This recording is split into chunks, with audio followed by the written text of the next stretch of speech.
in the beginning, God created the heavens and the earth. Now, that is a very foundational verse in the Bible. Obviously, it's the very first one, but it says God created the heavens and the earth. Now, that is opposite to atheism, which is the idea that what atheism presents is that first there was matter and then there was life. And what the Bible says is that first there was life and then there was matter. Now, to help you understand how basic this is and how much this makes sense, here's what I want to do. I want to hold something up like this. Okay, so I wrote down the word life. Okay, now you didn't see me write down the word life, but you just assume when you see the word life, this did not appear on its own. It didn't happen because ink exploded and out of nowhere the word life happened to form by chance. And it's the same thing with creation. So when you look at a painting, you know that there is a painter.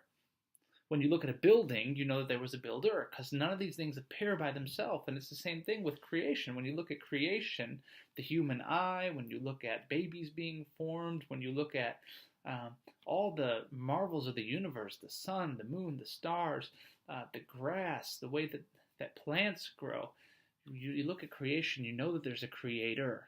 And that's what the Bible starts off with. It says that first there was life, and then there was matter, not the opposite, which is really saying that God is the best explanation for creation. Now, maybe not necessarily the God of the Bible. We have to read further to find that out. But God truly is the best explanation for creation. And lest you think that you have to be dumb to believe that, we can look at great scientists throughout history who believe that God truly was the best explanation for creation. Guys like Isaac Newton, who wrote more on theology, Christian theology, than he did on science. And he wrote a lot on science. Galileo, who is oftentimes used as an example of how the church is bad because they caused problems for him because he said that the sun was the center of the universe and not the earth. And what Galileo says is that human intelligence is a work of God. Galileo himself was a Christian. Francis Collins is the head of the Human Genome Project. And what he says is the God of the Bible is also the God of the genome.